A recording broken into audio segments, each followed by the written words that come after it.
gusta el ser de las personas. Bueno, ya Ok, se vamos está entrando, sí. conectando y Ya, pues ya dice que ya, ya estamos. ya estamos. Ya. Muy buen día. Le doy entrada, ¿no? Sí, por favor.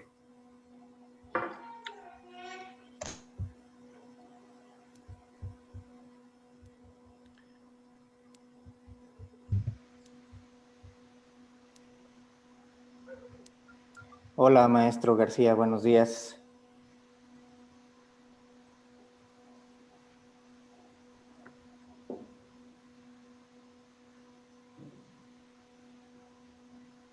Ya no está.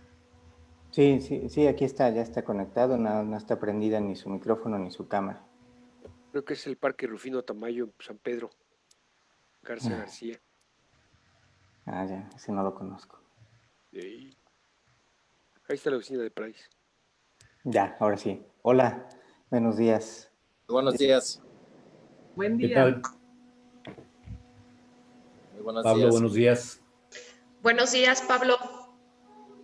Muy buenos días. Bueno, pues entonces vamos a empezar con nuestra entrevista, nuestra tercera entrevista. A las 9 de la mañana. Del tercer postulante, siendo a las 9 de la mañana. Le damos una cordial bienvenida a este espacio y pues le agradecemos haberse postulado para participar en el proceso de selección de quienes integrarán la terna, que de acuerdo a la ley del Sistema Estatal Anticorrupción de Puebla, yo en mi calidad de presidente pondré después a consideración del órgano de gobierno de la Secretaría Ejecutiva del Sistema Estatal Anticorrupción. Entonces, le explico, por favor, la entrevista se desarrollará en 2 etapas. En la primera, usted dispondrá de hasta 20 minutos para exponer su visión del sistema anticorrupción, en especial de los 2 colegiados que lo conforman, y en particular de las funciones de la Secretaría Ejecutiva y de la Comisión Ejecutiva. Después, le plantearemos preguntas de acuerdo con los 6 temas que se incluyeron en la metodología del proceso, a la que usted seguramente tuvo acceso, y bueno, le pedimos que limite sus respuestas a 3 minutos a fin de poder plantearle todas las preguntas previas. En este caso, pues Pancho Francisco dará un aviso a usted cuando falten 3 minutos para concluir el tiempo de su exposición. Y bueno, de acuerdo a la metodología se formularán 6 preguntas. Muchas gracias. Podemos empezar. Igualmente, con el gusto de estar con ustedes, señores integrantes del Comité de Participación Ciudadana, comisionadas, comisionados. Brevemente haré previo una pequeña semblanza de la trayectoria. Tengo licenciatura en la Facultad Libre de Derecho de Monterrey. Tengo la maestría en Derecho por la Universidad Nacional Autónoma de México. Me he desempeñado como coordinador del área de auditorías en la Procuraduría Fiscal de la Secretaría de Finanzas de mi estado, consejero jurídico de la misma secretaría anteriormente, subdirector de análisis de la deuda pública de gobiernos locales de la Secretaría de Hacienda y Crédito Público. En esta parte pude trabajar con el estado de Puebla registrando la deuda que contrataron con Banobras en el año 2012-2013, con BBVA y con Interacciones, y algunos municipios con el tema de infraenergía y otros. Subdirector de análisis de evaluación jurídica en la Secretaría de Hacienda y Crédito Público, unidad de coordinación con entidades federativas, todo esto en la Ciudad de México. Mediador y juez calificador o juez cívico en el municipio de San Pedro Garza-García. Asesor de participación ciudadana en el mismo municipio y secretario técnico de comisiones en el municipio de Monterrey, lo cual me robustece la parte de órganos colegiados, porque era un cabildo con 29 regidores, 2 síndicos y el presidente municipal, y teníamos a cargo toda esta parte de la convocatoria a las sesiones ordinarias, extraordinarias, llevar los acuerdos, llevar las minutas, actas, notificaciones, etcétera. Y en el área de iniciativa privada, 3 años como gerente jurídico en financiera local en la Ciudad de México. Con certificaciones, diplomados, lo que hay que destacar, la que me dio la Agencia de Ayuda de los Estados Unidos en colaboración con la Contraloría del Estado.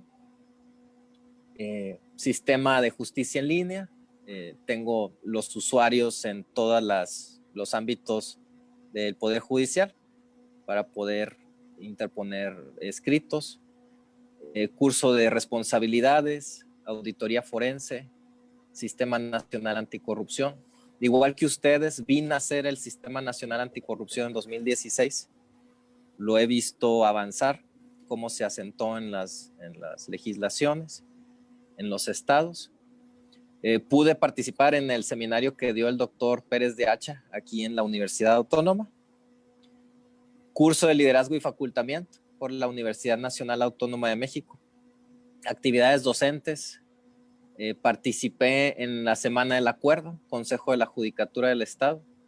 Expositor como en la Secretaría de Finanzas del Estado de Veracruz, con reglas generales de importación de vehículos de procedencia extranjera. Cuarto Congreso de Alumnos de Posgrado en la UNAM, en la Facultad Libre de Derecho, en la Casa de España en México, en el panel de profesionistas de la preparatoria La Salle aquí en la ciudad de Monterrey, y la deuda subnacional en México, un análisis, taller de técnica legislativa que me proporcionó el Congreso del Estado. Firmé el estándar ético para ejercer la abogacía en el marco de la Ley 3 de 3. Fui observador electoral en el proceso de 2018, ya como en el ámbito personal. Estuve en varios procesos de selección en el INE y fui encargado de la unidad de transparencia en la Secretaría de Hacienda y Crédito Público. También ya ocupé un espacio en el ámbito de transparencia. Participé con organizaciones de la sociedad civil y año de intercambio en Estados Unidos. Actualmente estoy estudiando la lengua italiana. En cuanto al Sistema Nacional Anticorrupción, estuve muy atento a la publicación en julio del 2016, la modificación al 113 de la Constitución, las bases mínimas para el establecimiento de un sistema anticorrupción, la prevención, las políticas públicas, la fiscalización, cómo se formó la Secretaría Ejecutiva, el órgano de gobierno a nivel nacional, cultura de la integridad en el servicio público, la implementación del sistema electrónico, la página web que hemos visto cómo se ha ido robusteciendo. Igualmente, cómo se conformó el comité coordinador, la Secretaría Técnica, el Comité de Participación Ciudadana Nacional y Estatal, los requisitos para ser secretario técnico. En cuanto al caso específico de la Secretaría Técnica, como órgano descentralizado, no sectorizado de la Administración Pública Estatal, con personalidad jurídica y patrimonio propio, cuenta con un órgano interno de control y requiere de insumos técnicos que le va a ir proporcionando los distintos órganos de gobierno. El secretario técnico, sus funciones, sobre todo el ser enlace con la sociedad civil. Posteriormente, también me ha tocado utilizar la plataforma digital nacional, el sistema de evolución patrimonial, servidores públicos, procedimientos de contratación, el registro. He participado en el registro de servidores públicos sancionados, actualizándolo. De particulares sancionados también lo implementamos. El de fiscalización, que apenas está arrancando. El de denuncias públicas, faltas y hechos de corrupción. En el estado de Puebla se regula por el 125, fracción séptima de la Constitución del Estado Libre y Soberano de Puebla, las autoridades competentes, los principios que para mí son muy importantes, puesto que nos marcan y nos acotan las políticas públicas. El principio de legalidad, objetividad, profesionalismo, honradez, lealtad, imparcialidad, eficiencia, eficacia, equidad, transparencia, economía, integridad, competencia por mérito. Comité coordinador y sus integrantes, bueno, de la Secretaría Técnica también. Integrantes del Comité Coordinador, el Tribunal de Justicia Administrativa del Estado, el Instituto de Transparencia del Estado de Puebla,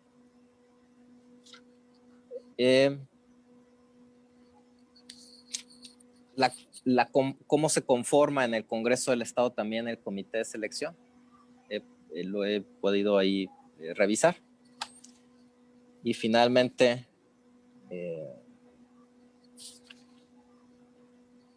tuve la oportunidad de estar leyendo las minutas de trabajo del Comité de Participación Ciudadana. Todas las minutas las pude leer, 2017, 2018, 2019, en este entendido de que no se puede detener el funcionamiento del sistema estatal anticorrupción.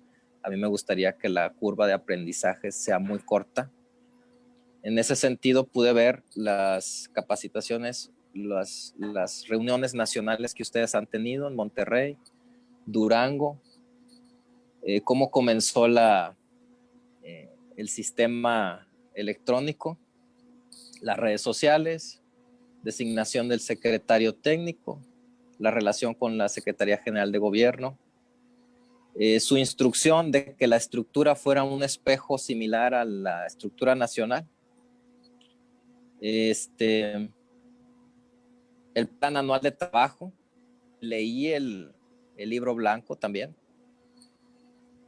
los ejes de su plan de trabajo, que es el desarrollo institucional, ciudadanía informada y gobernanza, que me parecieron muy acertados. La relación con la Fiscalía Estatal Anticorrupción, la designación de un fiscal anticorrupción y este proceso. Me sorprendió mucho ver ahí en la minuta que fue una reunión muy áspera. Esperamos construir para tender puentes con los distintos órganos. El 1-800, el Observatorio de Transparencia, reunión en Coahuila. Luego el proceso electoral del 2018, no se pudieron, o por ahí se estableció que no se podían presentar denuncias electorales.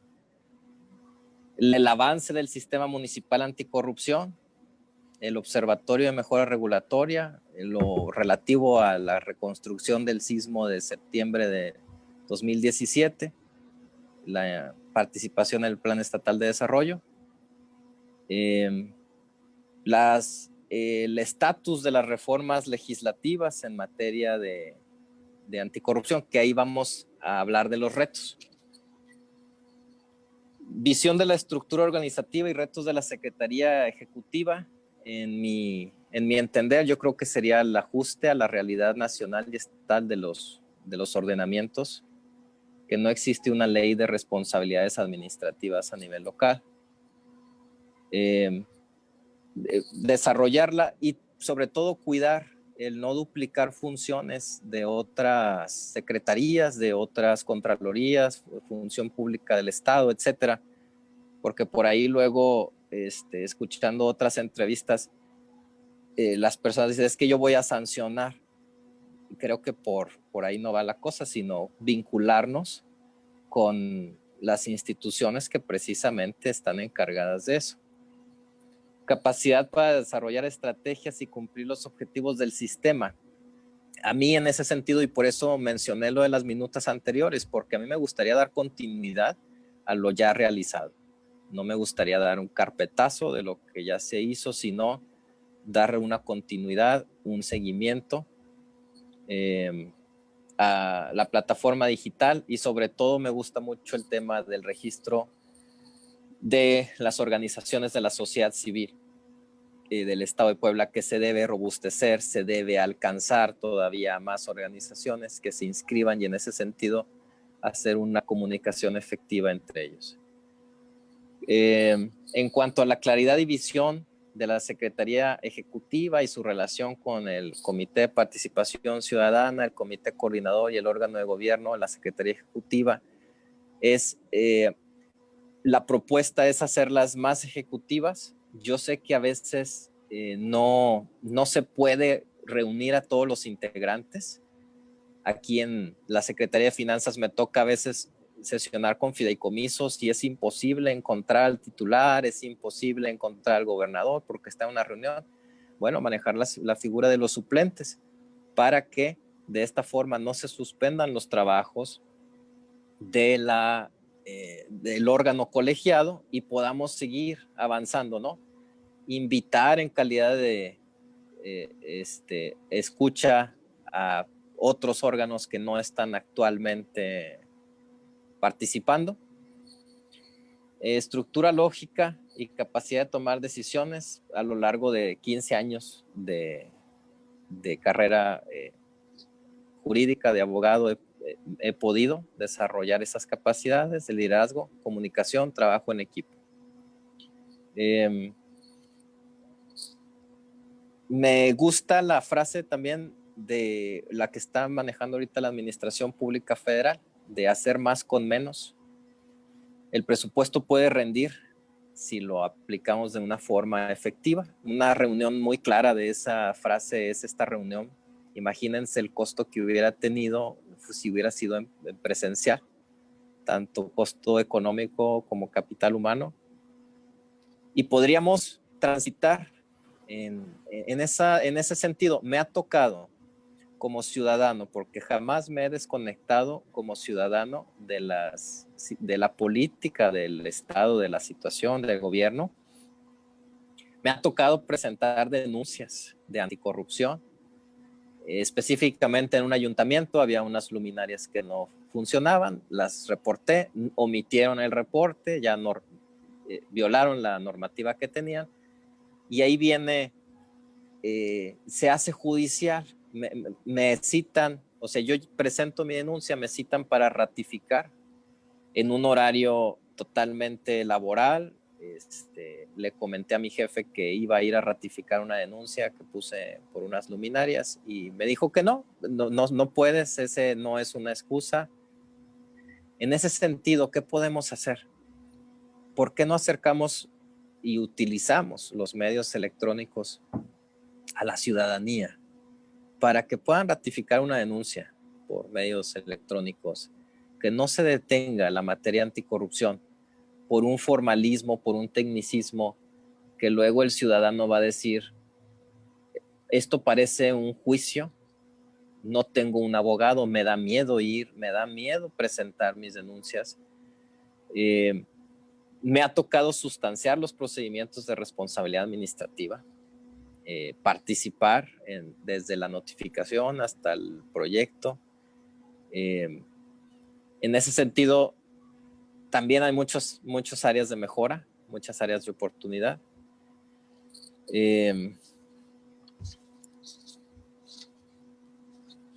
Como observador electoral también te das cuenta que hay muchas...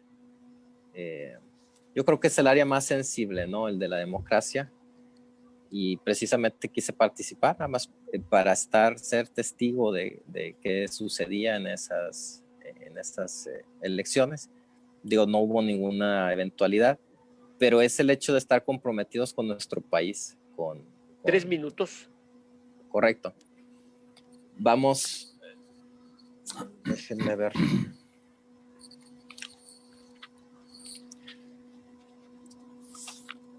Me gustaría también recalcar que las veces que he tenido encargo público, bueno, siempre he tenido un perfil técnico y en el mismo sentido soy un servidor público de tiempo completo.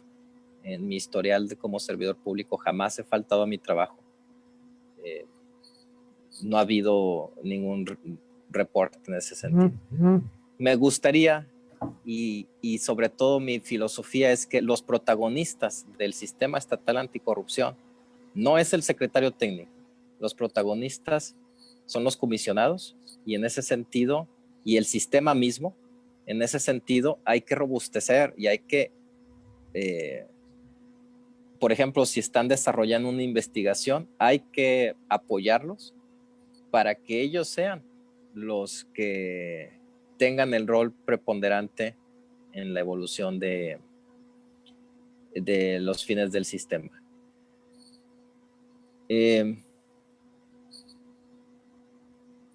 También comentar, ya hay un plan de trabajo 2020, o sea, tampoco es cuestión de descubrir el hilo negro, sino cumplir con las metas que ya están establecidas, ¿sí?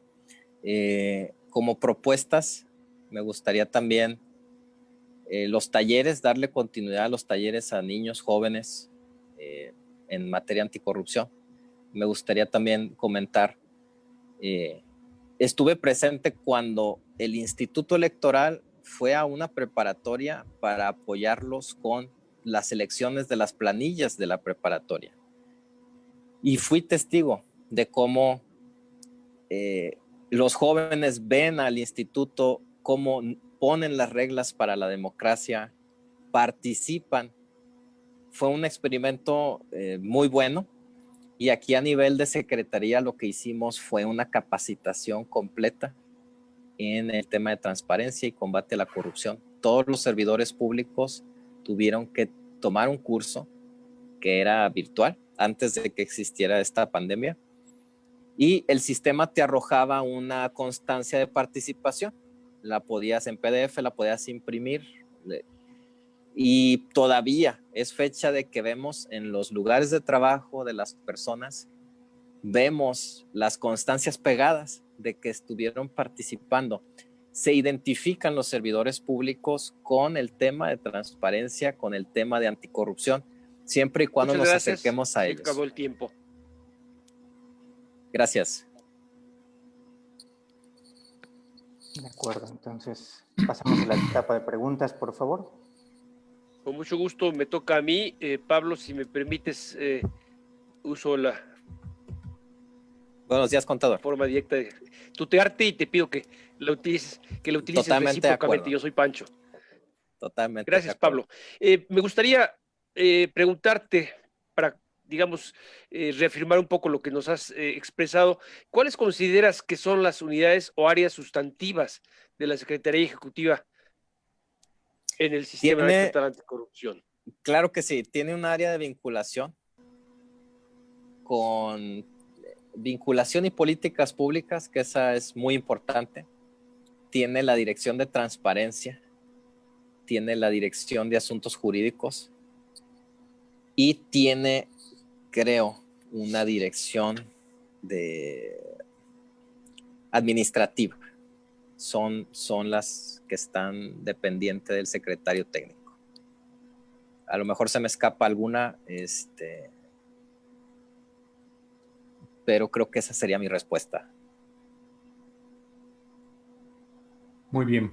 Muchas gracias. Gracias a ti. Pablo, buenos días. Buenos días. Quiero preguntarte lo siguiente. De acuerdo a la información que has recabado sobre el sistema estatal anticorrupción, sobre el CPC, ¿cuáles son los retos que actualmente enfrenta la Secretaría Ejecutiva ante los órganos colegiados del sistema? En mi opinión, recuperar la eficacia, recuperar la confianza con los distintos participantes, superar los acontecimientos de este año, retomar los medios electrónicos como herramientas básicas para el ejercicio de la función, no exponer a nadie al riesgo de la contingencia sanitaria. En materia de recursos humanos, ser más empático, ser más cercano a la persona. Yo siempre he practicado el humanismo. En ese sentido, acercarnos al más próximo, que es mi compañero de trabajo. Y los retos sobre todo la pregunta realizada en este año donde nada más estuvimos 3 meses trabajando y después se cerró todo, sería ese, el ser flexible a una realidad, ser flexible a un entorno laboral, a un entorno mundial inclusive. Se avecina una crisis fuertísima económica. Entonces, estar sensible siempre a los reclamos del personal, de la ciudadanía y de los compañeros de la administración pública estatal. Creo que los retos a futuro vienen grandes y estamos preparados. Muy bien, Pablo, muchas gracias. Hola, Pablo, buenos días. Buen día.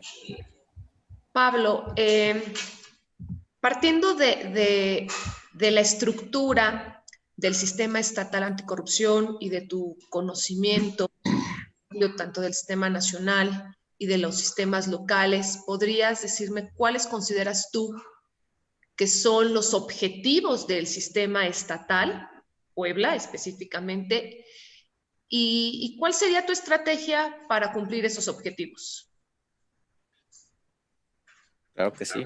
Me das un minuto para desarrollar la respuesta. Los objetivos, la filosofía detrás del sistema nacional.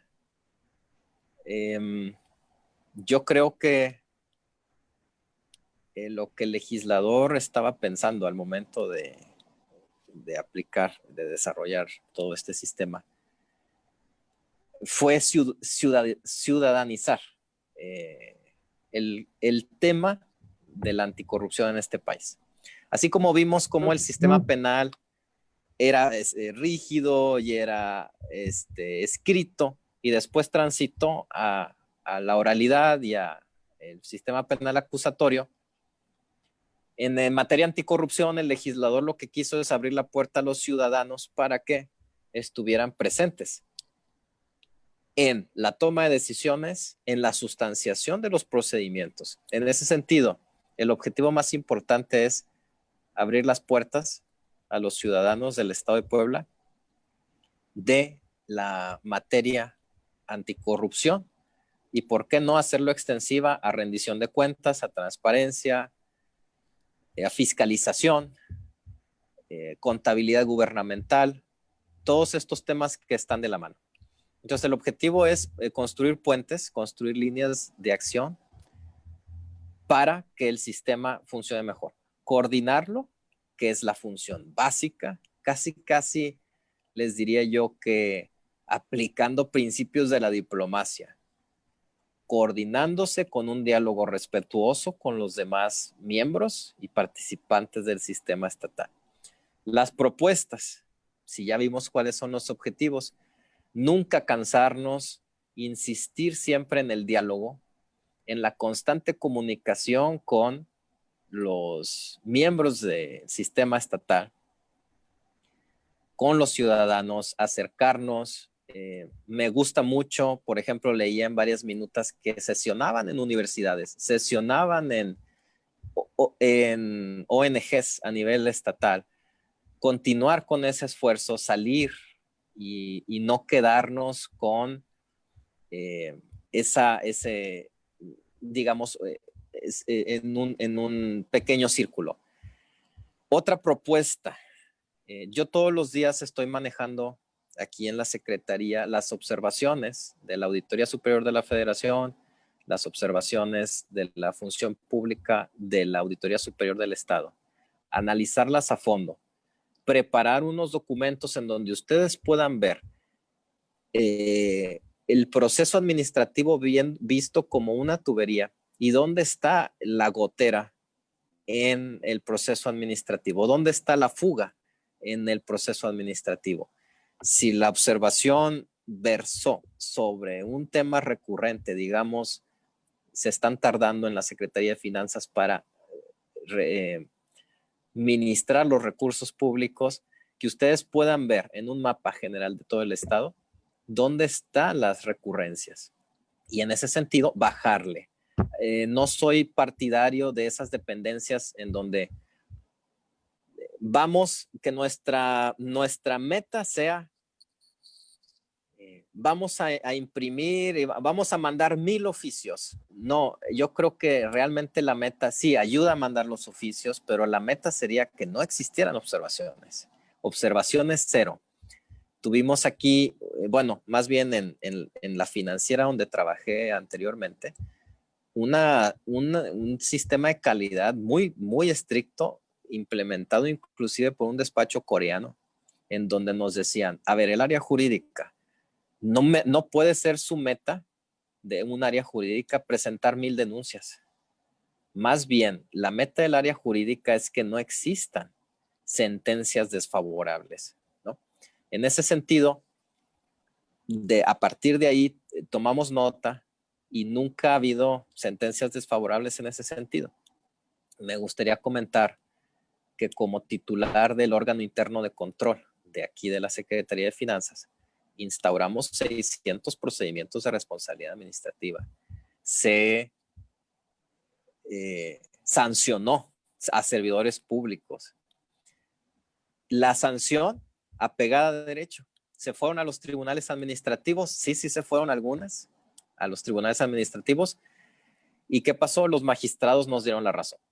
El servidor público sancionado no se pudo librar de su sanción porque venía la sentencia muy bien hecha, técnico-jurídico.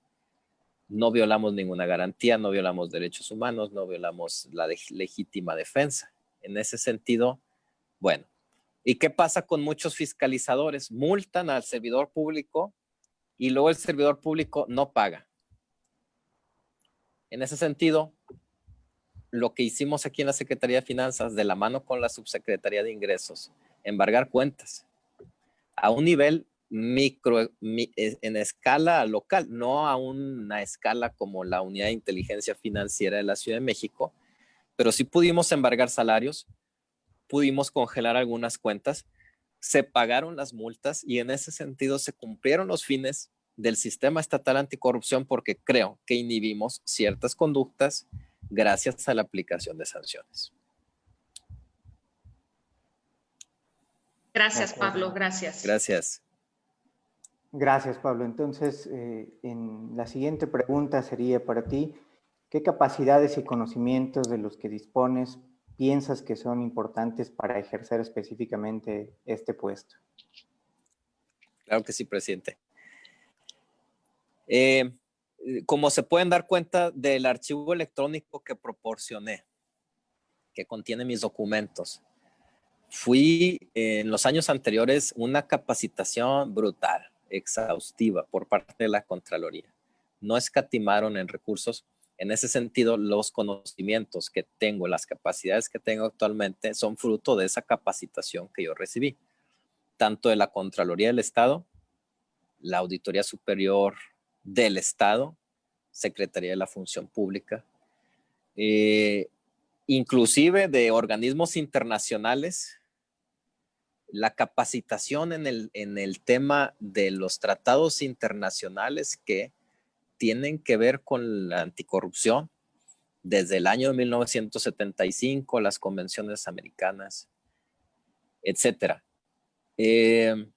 La maestría que tuve en la Ciudad de México, que es una maestría de alcance nacional, me dio las herramientas para no quedarme en la teoría, no quedarme en la doctrina, sino llevarlo a la práctica. Yo llevo 15 años siendo un funcionario público que está día a día en constante uso de la legislación.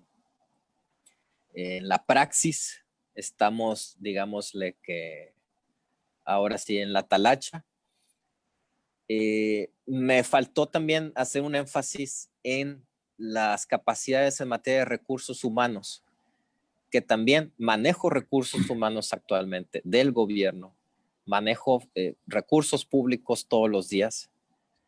En ese sentido, creo que me fortalece el hecho de poderles decir que, bueno, no soy ajeno a la rendición de cuentas y al manejo de personal en una dependencia pública, que actualmente esas son las funciones.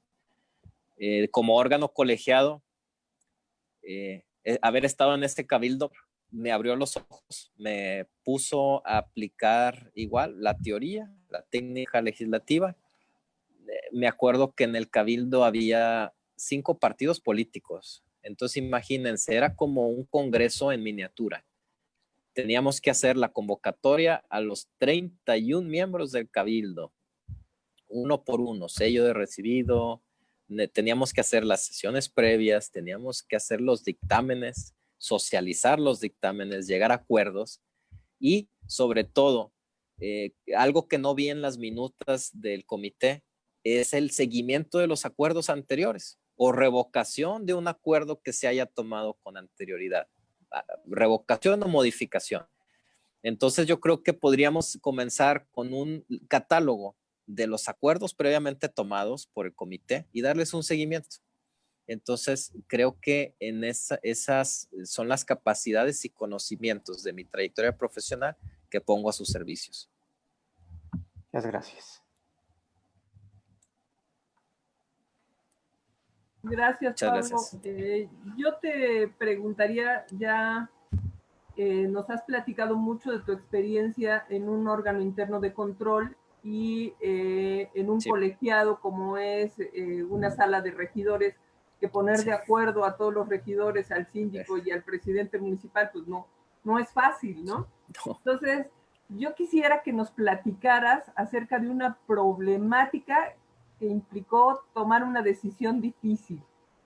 Claro que sí. Que tenido que tomar y que sea una decisión difícil, que la tengas que enfrentar. ¿Cómo fue que la enfrentaste? Yo creo que la decisión más difícil que he tomado en mi carrera profesional ha sido separar a una persona de su cargo. Es un drama personal, humano, muy lamentable, no me gusta. ¿Cómo se toma la decisión? Es un caso muy extremo, claro, pero en equipo, primero que nada con recursos humanos, analizando el perfil de la persona, qué fue lo que realizó, por qué lo ponen a consideración de recursos humanos. Segundo, hablar con la persona, qué falló, qué siente, a dónde quiere ir, qué motivó el hombre y sus circunstancias, ¿no? Pablo, te saliste.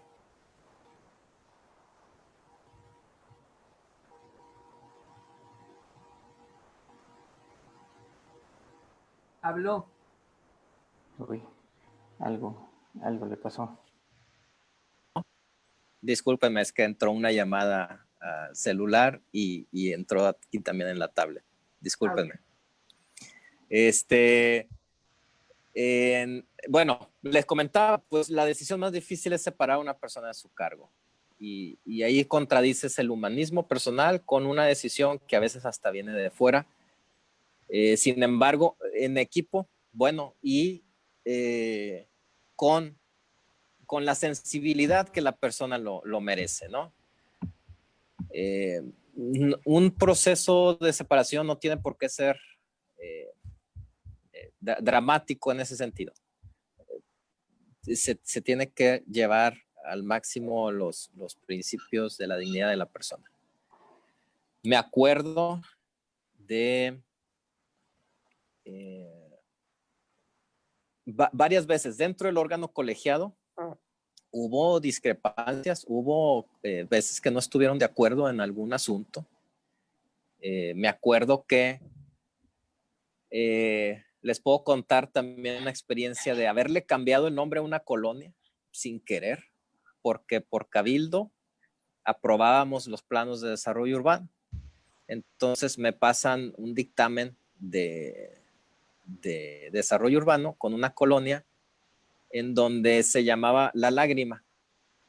La Lágrima, el niño. No sé por qué, así se llamaba esa región. Y su servidor les puso, o lo leí en plural, las lágrimas de los niños. Así se autorizó por cabildo. Cuando los vecinos, los colonos, se enteraron que su colonia ya se llamaba de otra forma, y un nombre que no suena nada, suena hasta tétrico, ¿no?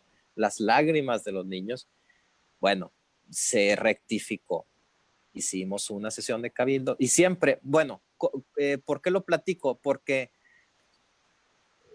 la postura mía fue de reconocer un error de tipografía, dar la cara, vamos a arreglar, siempre llegar con una solución previa ante el problema y decir, no pasa, bueno, fue un error, ¿cómo lo arreglamos? No pasa nada, una sesión previa, posterior, perdón, una sesión posterior en donde rectificamos el nombre de la colonia. Creo yo que otra personalidad se hubiera ocultado en el error, o hubiera dicho, me lo pasaron mis subalternos así, no revisé, etcétera, ¿no? Pero no, yo creo que las situaciones que pasan todos los días, arquitecta, no estamos exentos a pasar por alto un detalle. Entonces, dar la cara. Gracias. Hacerse responsable de las actitudes. Gracias. A ustedes. Pablo, hago la última pregunta. Sí. Y bueno, voy a hacer una pregunta doble. La primera es por pura curiosidad personal. Respóndela si quieres al final. Y es, ¿por qué, si estás también en Nuevo León, quieres venir a Puebla? A mí me encantaría, y yo soy también inmigrado en Puebla, me encantaría siempre que gente valiosa de llegar a Puebla, pero pues no quisiera restarle talento a Nuevo León. Pero déjame hacerte la pregunta que estaba preparada y después si quieres nos comentas. Todavía tienes algo de tiempo. Yo veo que tienes un talante, un perfil muy abierto a la negociación, al diálogo, a la conciliación. Yo te preguntaría, ¿tú crees que en todas circunstancias siempre es posible tomar decisiones así colegiadas, democráticas, respetuosas de la opinión de los demás? Ok. Personalmente creo que, y lo he visto, contador, Pancho, el diálogo resuelve muchas cosas. En la teoría de la mediación, siempre llega la persona con el cúmulo de sus experiencias y luego hay que vaciar el vaso, ¿no? Que la persona hable, nos comente qué siente, qué pasó. A veces no es posible llegar a un diálogo, es correcto. En esos casos, apegarnos a la legislación se parece mucho al trabajo de un juez. El juez interpreta el derecho, el juez llega a una a veces interpretación literal, otras sistemática, acercarnos a la solución en la que todos ganan. ¿Sí? En ese sentido, van de la mano, la mediación va de la mano, la teoría de la justicia, la justicia retributiva, todos estos conceptos en donde, bueno, que gane una mayoría, ¿no? Les voy a poner un ejemplo en donde no ganan todas las ideas. En una elección no ganan todos los candidatos, gana uno. Y ahí la postura de los que no ganaron es, no pasa nada. Que esta lo he visto más en Estados Unidos, cuando una persona, no obstante, no comparto o no voté por el presidente, es el presidente, ¿sí? Aquí en Latinoamérica a veces no tomamos esa postura, pero bueno, ¿cómo se llama? Es una cuestión del diálogo. Y sí creo en que insistir como una gota de agua que puede doblar la piedra o puede agujerar una piedra, el diálogo constante, el diálogo. Respetuoso siempre, porque cuando al diálogo le ponemos una capa, una nata de ideología o de opinión personal, ya lo reciben con un escudo. Entonces es un diálogo sincero. Y en los casos en los que no se pueda, acercarnos a lo que nos marca la ley. Y en cuanto a la pregunta personal, sí, estoy bien en el estado. con el mismo equipo fui a la Ciudad de México, con el mismo equipo regresé a Nuevo León. Yo estoy al servicio de México o del lugar en donde se necesite. Cuando vi la convocatoria en Puebla, me llamó mucho la atención. Es un estado, un lugar muy bonito. Es un lugar precioso. Culturalmente no se compara con el estado de Nuevo León. Los antecedentes que hay en Puebla son milenarios. Entonces, es un reto personal, familiar, es un reto de muchas formas. Sin embargo, dispuesto a tomarlo. Volver al centro del país me encantaría, sería una posibilidad de crecimiento y sinceramente, en el currículum es ascendente, o sea, es un movimiento que sí sería hacia arriba, ocupar la Secretaría Técnica, más personas al cargo, más responsabilidades. Y cuando leí las funciones del secretario técnico, créanme, comisionados, que me enamoré con todas las atribuciones. Cada fracción que leía yo decía, el puesto está diseñado para su servidor, casi. Entonces, es un enamoramiento a nivel laboral, intelectual, y creo que pongo mis facultades a su servicio. Muchas gracias, Pablo. Muchas gracias a ti. De acuerdo, entonces, pues al no existir más preguntas, damos por concluida la entrevista. Agradecemos de nuevo, Pablo, por tu tiempo y por tu interés en esta convocatoria. No, hombre, gracias a ustedes. Muy buen día. Gracias. Excelente Gracias, día, Pablo. señores. Gracias, Pablo. Buen día. Hasta luego, buen día. Muy buen día. Buenos días.